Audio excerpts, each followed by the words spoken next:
오늘 오랜만에 뵙는 분들이 그래도 여러 분 계시네요. 반갑습니다. 오늘도 성경에 나와서 예배드리는 성도들, 또 가정에서 온라인으로 예배드리는 모든 성도들, 우리 하나님께서 동일한 은혜로 함께 하시기를 주님의 이름으로 축원합니다. 오늘 사순절 첫 번째 주일입니다. 이 사순, 40일을 가리키는 말입니다. 그래서 사순절, 40일간의 절기다, 그런 뜻입니다. 제수일이라고 부르는 지난주 수요일부터 부활주일 전날까지 주일을 빼면 꼭 40일이 되어집니다. 이 40일 동안 예수님의 고난과 부활을 기억하며 부활절 전 40일을 경건하게 보내는 그런 기간입니다. 초대교회를 보면 처음에는 부활을 준비한 기간을 그저 며칠 가졌습니다. 그러다가 이 며칠 가지고는 안 되겠다, 좀 느리자.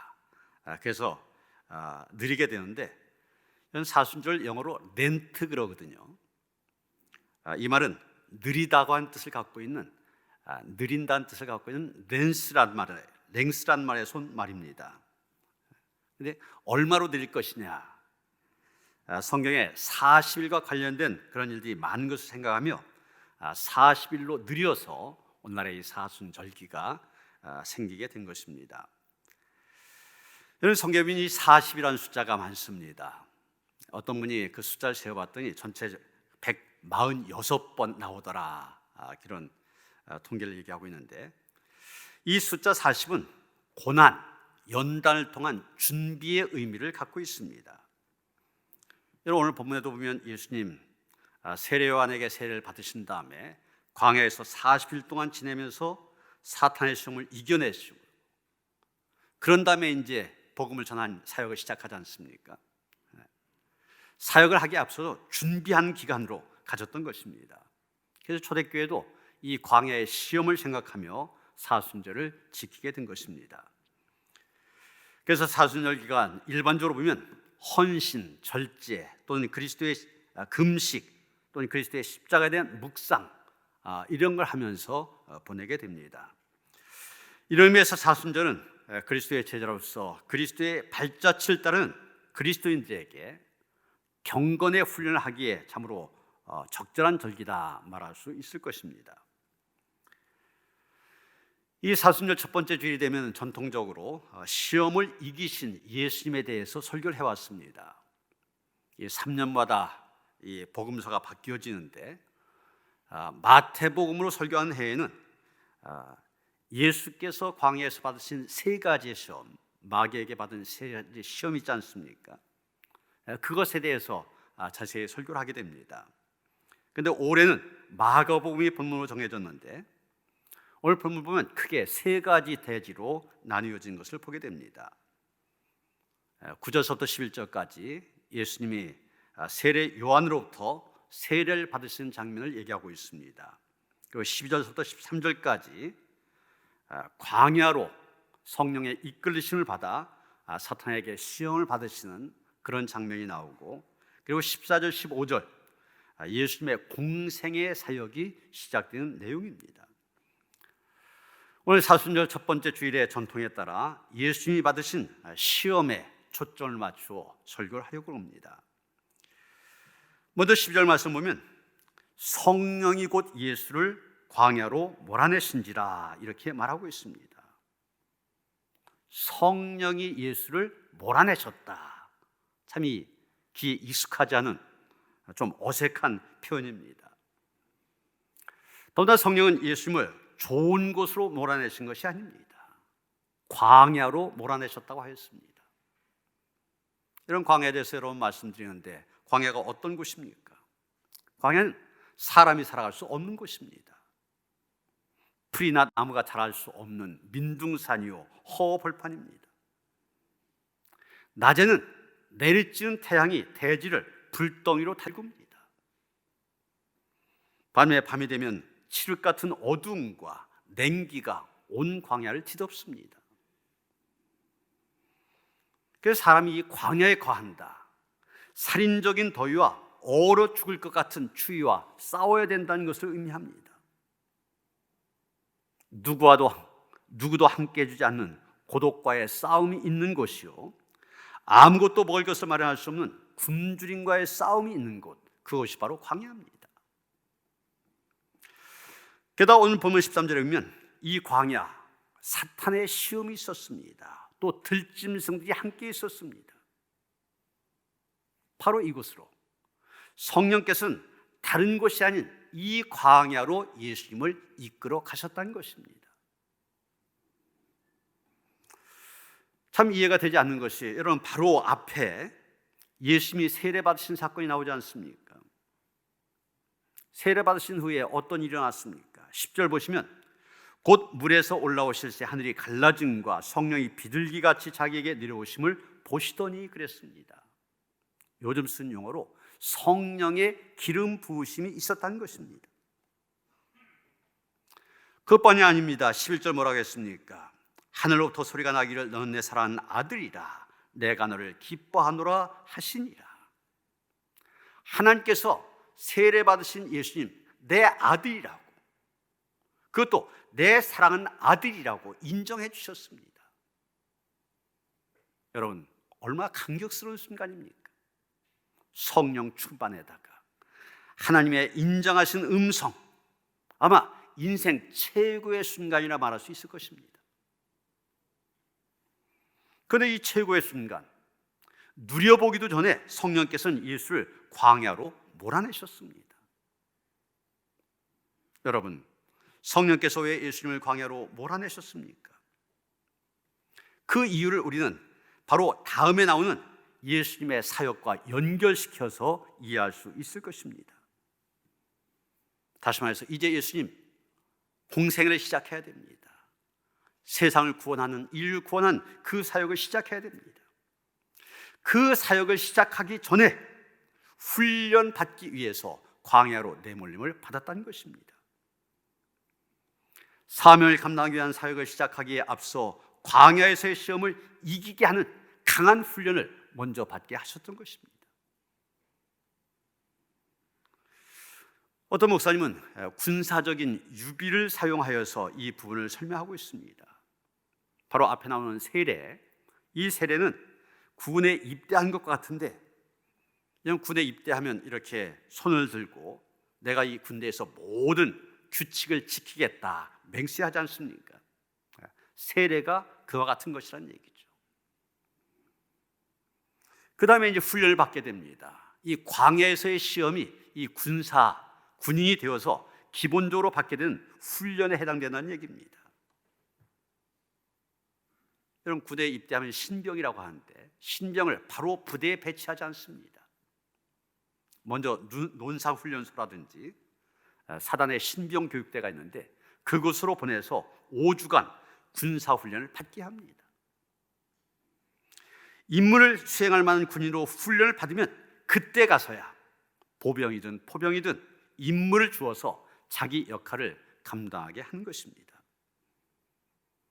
여러분, 예수님 분명히 하나님의 아들이셨습니다. 그러나 그분이 인류 구원이라는 사역을 감당하기 위하여 광야 훈련소로 보낸 것입니다. 13절에 보면 광야에서 40일을 계시면서 사탄에게 시험을 받으시며 이렇게 말하고 있는데, 여기 시험이란 단어가 나오죠. 헬라어로 에케페이라주란 말입니다. 그런데 신명기 8장 2절에 보면 똑같은 단어가 나오고 있습니다.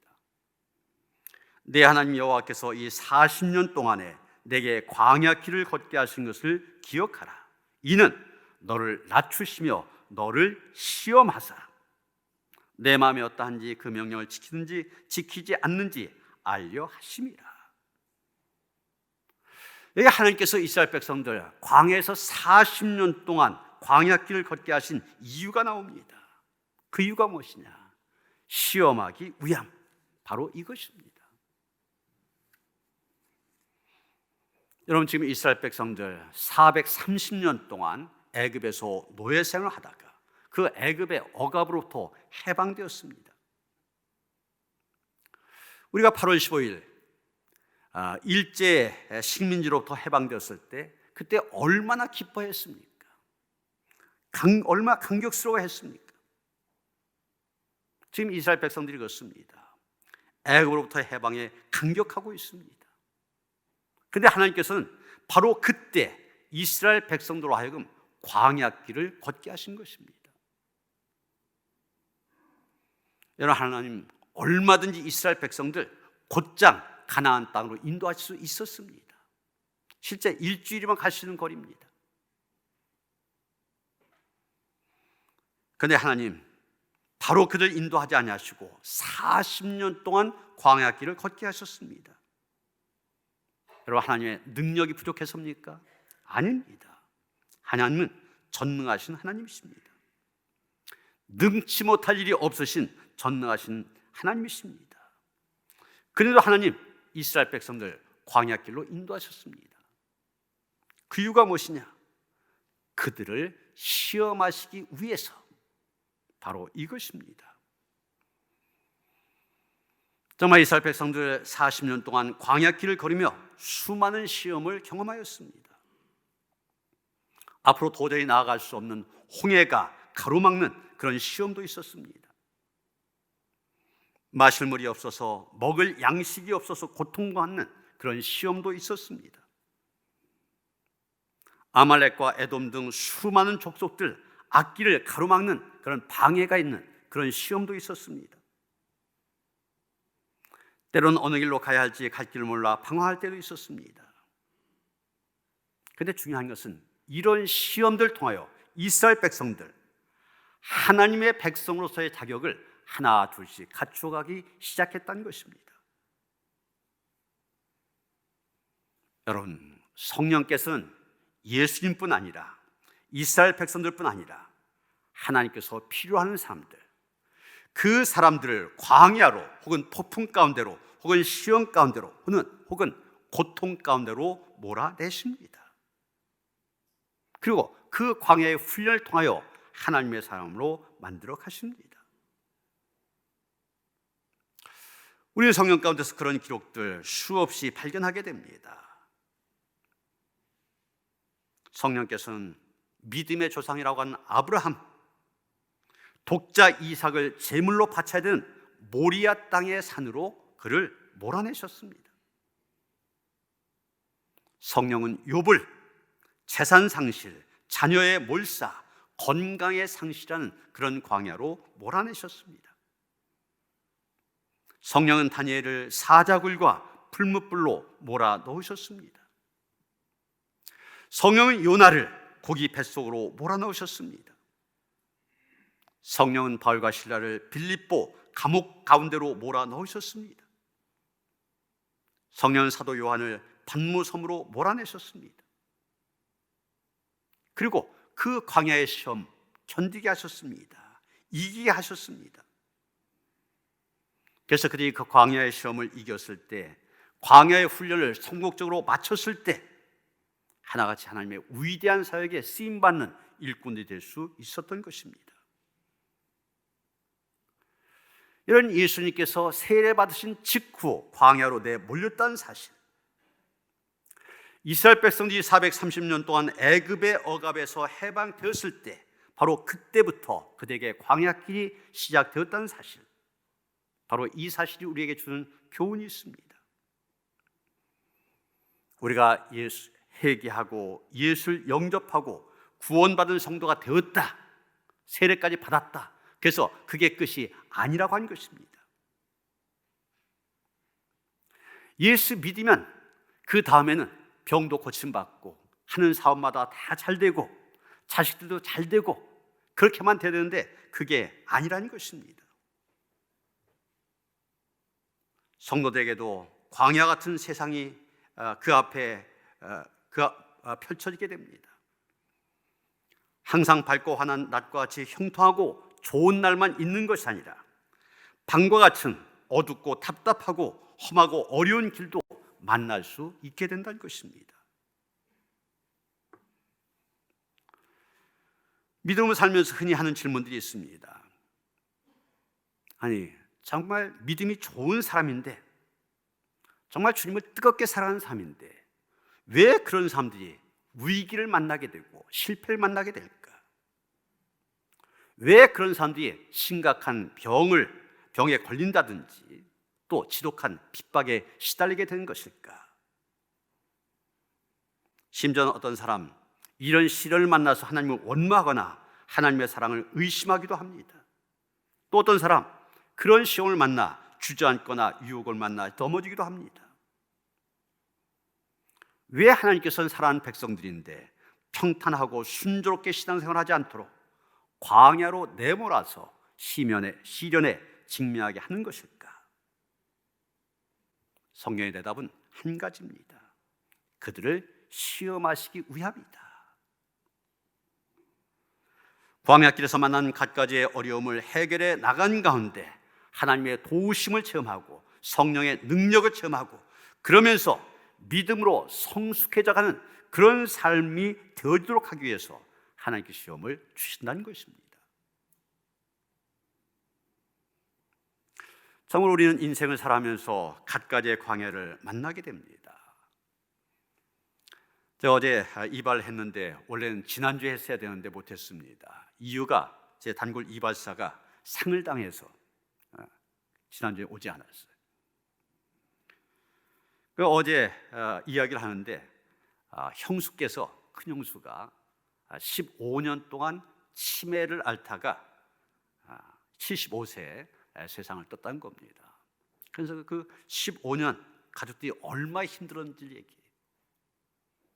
치매다 보니까 저 안송의 시골 마을 한 20여 호 사는 그런 노인들만 사는 그런 마을인데 이분이 치매에 걸리다 보니까 정신이 없잖아요.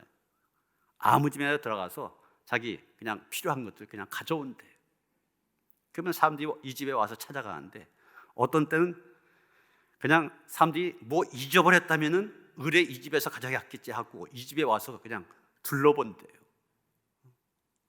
뭐 그런 한 가지의 사례를 얘기했는데 그러면서 가족들이 얼마나 힘들었는지. 여러분, 가족 가운데 치매 걸린 사람이 한 사람 생겼다. 완전히 가족 전체가 광야로 내몰리게 됩니다.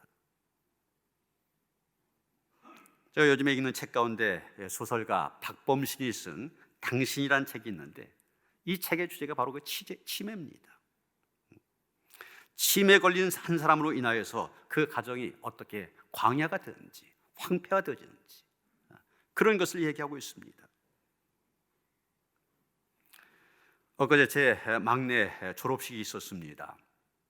요즘에 이 사회적 거리두기 때문에 졸업식 참석은 못하지만 이제 사진 찍으러 가는데 학교에 가서 보니까 저런 현수막이 걸려 있어요. 졸업 결사반대, 졸업하면 우리는 뭐 먹고 장사하라고, 정왕동 술집 사장님 일동. 이건 뭔 얘기입니까?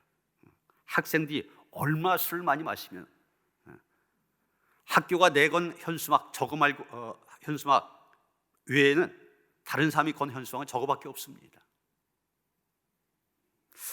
저걸 보면서 우리 기독 청년들에게는 대학이라고 하는 것도 참 광야다 이런 생각을 했습니다. 우리 교회 자녀들도 보면은 고등학교 때까지 신앙생활 잘해요. 교회 잘 다녀요. 그런데 대학만 갔다면은 점점점 교회에서 멀어진 걸 보게 됩니다.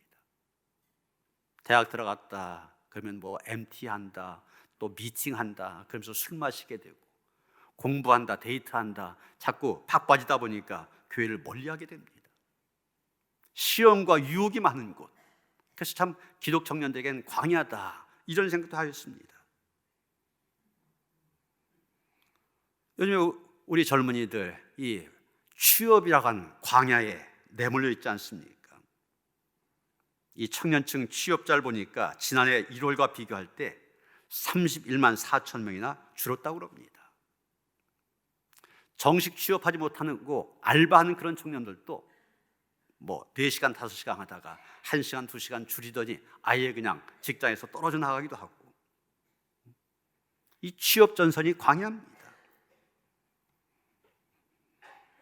어떤 분들은 자식들 때문에 광야에 내몰리는 그런 부모님들도 있습니다. 다 키워놔서 좀 사랑구실하라 했더니 이모족, 이런 캥거루족이라고 있잖아요. 다 컸는데도 그저 늘 부모님 품 안에서 속 썩이는 그런 자녀들. 지금은 온 세계가 광야로 내몰려 있습니다. 이런 큰 이유는 코로나19 때문이지만, 그러나 이 사실은 이 코로나19보다 더 심각한 게 있습니다. 바로 이 기후변화입니다. 지금 미국 70% 이상이, 미국 전 지역의 70% 이상이 눈에 덮여 있다고 그래요. 100년 만에 폭설이 내려갔고,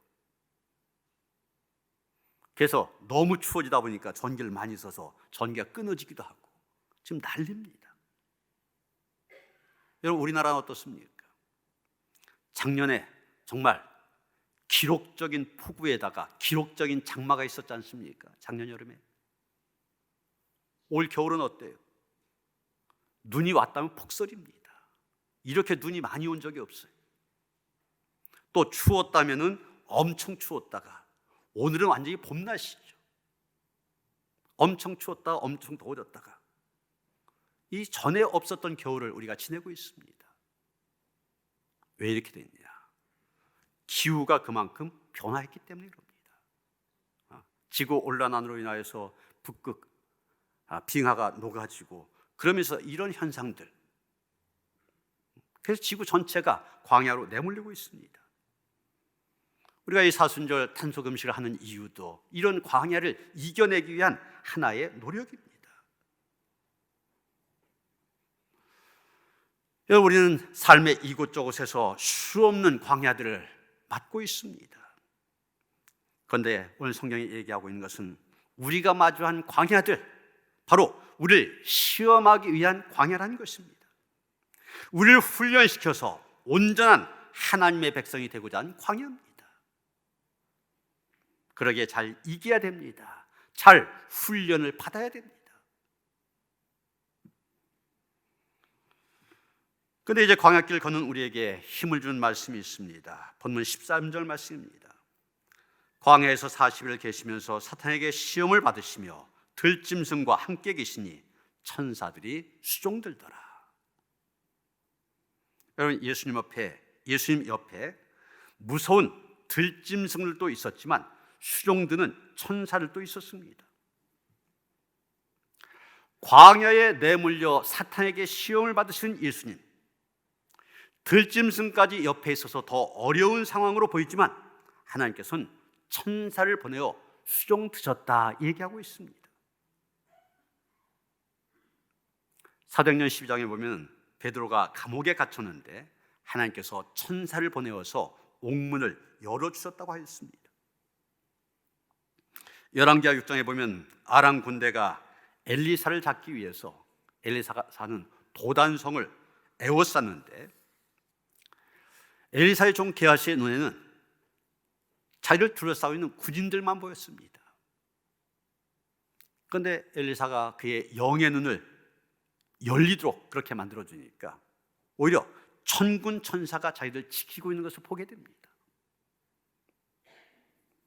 여러분, 하나님께서 때로는 직접적으로 또 때로는 천사를 보내어 우리를 지켜주십니다.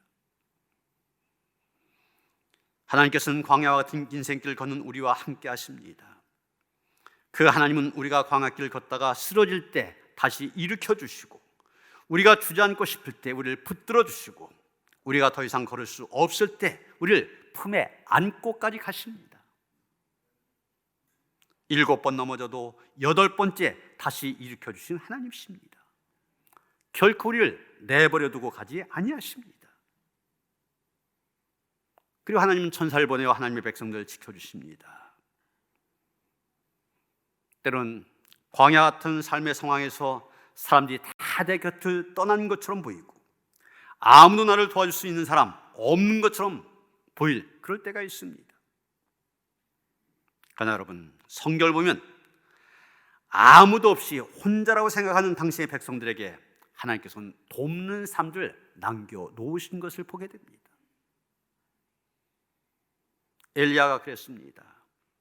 자기 곁에 아무도 없고 자기 혼자만 남았다고 생각했습니다. 그런데 하나님께서 말씀하십니다. 내가 바알에게 무릎 꿇지 아니하고 입을 맞추지 아니한 7,000명을 남겨놓았다. 사도 바울이 감옥에 갇히자 대만은 세상을 사랑하여 데살로니가로 갔고, 그레스게는 갈라디아로, 디도는 달마디아로 가는 등 다 떠나서 그 곁에 아무도 없는 것처럼 보였습니다. 그런데 디모데후서 4장 11절에 보면 의사 누가 끝까지 바울 곁에 남아서 그를 도와주었습니다. 여기 요셉 주위에도 아무도 없는 것처럼 보였습니다. 그러나 하나님께서는 술 맡은 관원장, 떡 굽는 관원장을 그를 위해 준비해 놓으셨습니다. 하만의 계략에 의해서 민족이 몰살당할 위험에 처했을 때 모르드게를 위하여 하나님은 에스더를 미리 왕비로 세워 놓으셨습니다. 여러분, 우리 눈에 보이지 않을 수도 있지만 하나님께서는 광야의 삶을 살아가는 우리를 위하여 남겨놓은 삶도 있습니다. 하나님께서는 당신의 나라와 의를 위하여 힘쓴 우리들을 위하여 함께 일할 사람 붙여주십니다. 그런데 아무도 날 도와줄 사람이 없다고 낙심한 분들이 있습니까? 어느 누구도 나의 마음을 이해해 주지 아니하고 어느 누구도 나를 도와주지 않는다고 실망한 사람도 있습니까? 낙심할 거 없습니다. 실망할 거 없습니다. 우리의 믿음의 눈이 열려 보면 됩니다. 고린도전서 10장 13절 보면 사도 바울 광야 같은 인생을 살아온 우리를 위해 아주 중요한 얘기를 하고 있습니다. 사람이 감당할 시험 밖에 너희가 당한 것이 없나니 오직 하나님은 미쁘사 너희가 감당하지 못할 시험 당함을 허락하지 아니하시고 시험 당할 즈음에 또한 피할 길을 내사 너희로 능히 감당하게 하시느니라. 하나님은 저와 여러분들의 수준 누구보다도 잘 아십니다. 그래서 우리가 감당할 수 있을 만큼만 시험하신다는 것입니다. 또 우리가 감당하지 못하여 쓰러지려고 하면 피할 수 있는 길 열어주신다는 것입니다. 에레미야 애가 3장 33절에도 광야 같은 인생을 사는 우리에게 힘을 주는 말씀이 나옵니다. 주께서 인생으로 고생하시며 근심하게 하심은 본심이 아니시로다. 이런 이 말씀 꼭 기억하시길 바랍니다. 우리가 광야 같은 삶 속에서 근심한 것은 하나님이 원하시는 것이 아니라는 것입니다. 우리가 고생한 것 하나님의 본심이 아니라는 얘기입니다. 저는 광야의 삶을 살았던 대표적인 사람으로 강용우 박사를 여러분에게 소개하고 싶습니다. 시각장애, 전혀 눈이 보이지 않는 시각장애를 가진 사람으로 미국에 유학을 하여 1976년 맹인으로서는 한국 최초의 박사가 되었습니다. 2001년 백악관 국가장애위원회 정책차관보, 한국 사람으로서는 백악관의 최고위직에 오른 사람입니다. 그런데 이 사람 13살 때 아버지를 잃게 됩니다. 그리고 이듬해 축구공에 눈이 맞아서 이 시력을 완전히 잃어버리게 됩니다. 같은 해에 어머니는 그 충격을 이기지 못하여 뇌졸중으로 세상을 떠났습니다. 졸지에 가장이 된 누나는 학업을 포기하고 평화시장 봉제공으로 취직하여 밤낮 없이 2년 동안 일하다가 그 누나도 죽었습니다. 누나가 세상을 떠나던 날 그는 어린 두 동생을 끌어안고 울고 또 울었다고 하였습니다. 정말 광야에 내쫓김을 당하였던 아브라함의 서자 이스마엘의 통곡을 생각하게 하는 그런 장면입니다. 세상에 이런 가혹한 형벌이 또 있을까? 내가 무슨 죄를 그렇게 크게 지었다고 이런 벌을 내리신 건가? 하나님이 원망스럽기만 했다는 것입니다. 그러나 원망과 절망은 거기까지였습니다. 그는 원망과 절망을 그쳤습니다. 더 이상 원망하지 않았습니다. 말년에 그가 췌장암에 걸렸습니다. 그러나 그때도 원망하지 않았습니다. 2012년 죽음을 앞두고 내 눈에는 희망만 보였다. 이런 제목의 책을 내놓았습니다. 그 책에서 그는 이렇게 고백하였습니다. 하나님의 축복으로, 제일 먼저 얘기한 게 하나님의 축복입니다.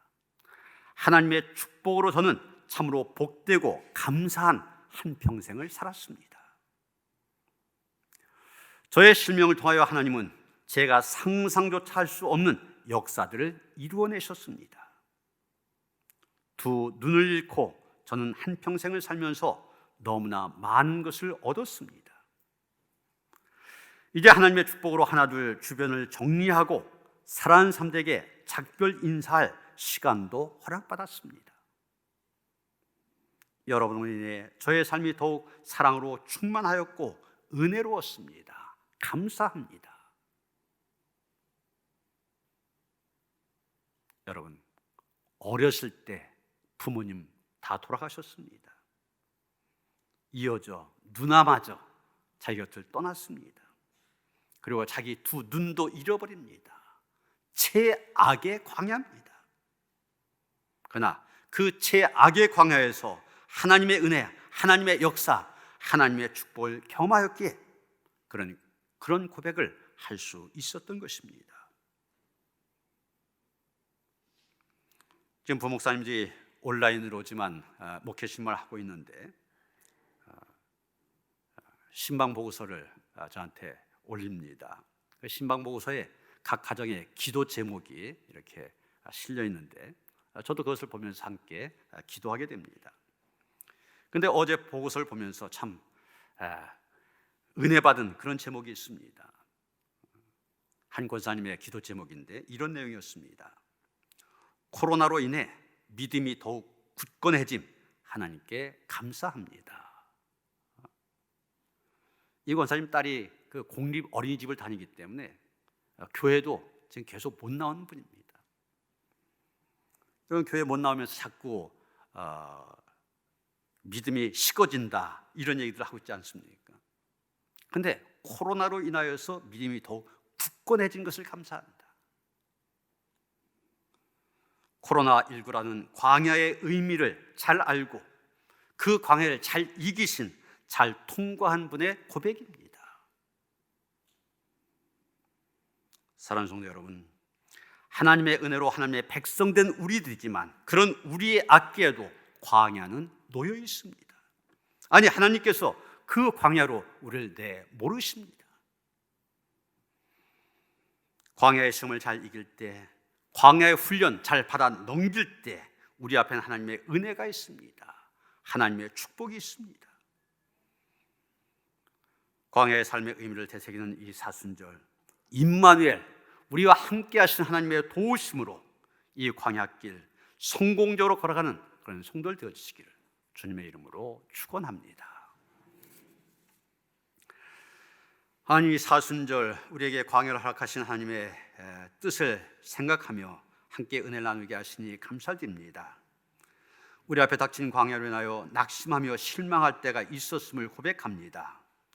우리의 불신앙을 지워버리게 하시고 신실하신 하나님을 믿는 믿음으로 그 하나님께서 우리와 함께 하심을 확신하면서 광야의 시험 잘 이길 수 있게 하시고 광야의 훈련 잘 받을 수 있게 하시고 그래서 하나님의 온전 백성으로 세워져 가는 주의 거룩한 성도들 되게 하시옵소서. 우리 주 예수 그리스도 이름 받들어 기도하여 싸움나이다. 아멘.